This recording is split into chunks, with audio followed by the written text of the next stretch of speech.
Everything has a beginning and an end. And today will be our last episode where we are now living in the 20th century.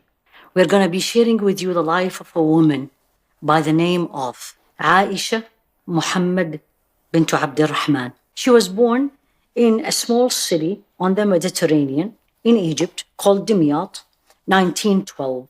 Finished her primary school at home. And then she didn't continue her education till a little bit later. There was a gap where she finished high school and finished university. Many of us yet didn't know her because she is not known by the name of Aisha bint Abd Al Rahman.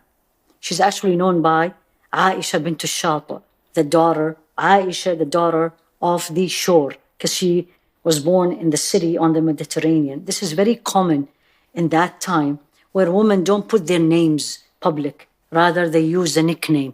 She was very keen on learning, continued to study Arabic language till she got her PhD in Arabic language. She continued and chose to do academic career, ended up being a professor at Ain Shams University in Cairo, but also a professor of tafsir of the Quran or commentary on the Quran in the Qarawiyyin University in Fez, which we covered the founder in the last episode.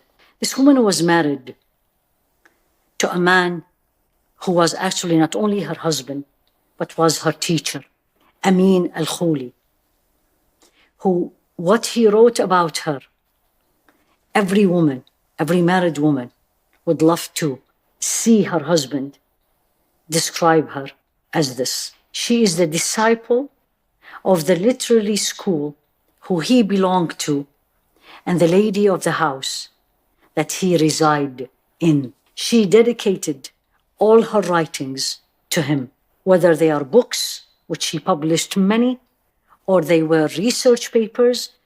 It all has a dedication to him. She was so much in debt to what he did to her to help her to achieve what she achieved. She was professor for more than 50 years. She has so many students in all over the world, especially the Arab world, Lebanon, Sudan, Egypt, North Africa. One of the unique things she wrote was actually the commentary, Tafsirul Bayani, for the last 14 surahs of the Quran. It was written by a woman. It took her 8 years to write that book. Uniqueness in Aisha bint Shata is not only that she became so educated in a time where education for women was in some places non-existing, but she was also left so much impact on many people around her.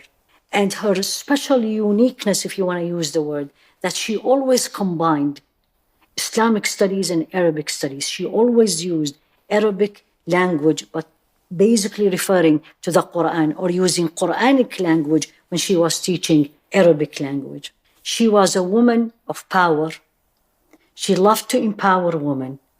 She believed strongly in empowering women, but within the Islamic boundaries.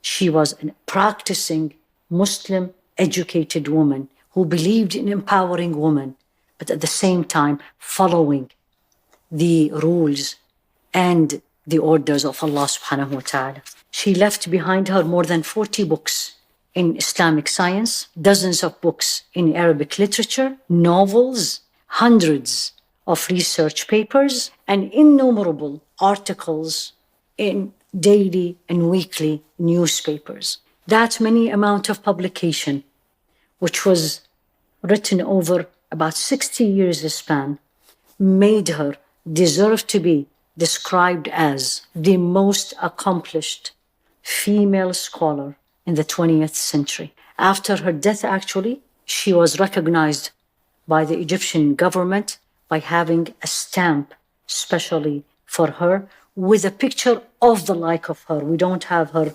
real picture. May Allah bless her soul. She died in her 80s. May Allah bless her soul. May Allah subhanahu wa ta'ala accept all what she did for us as women and for all the Muslims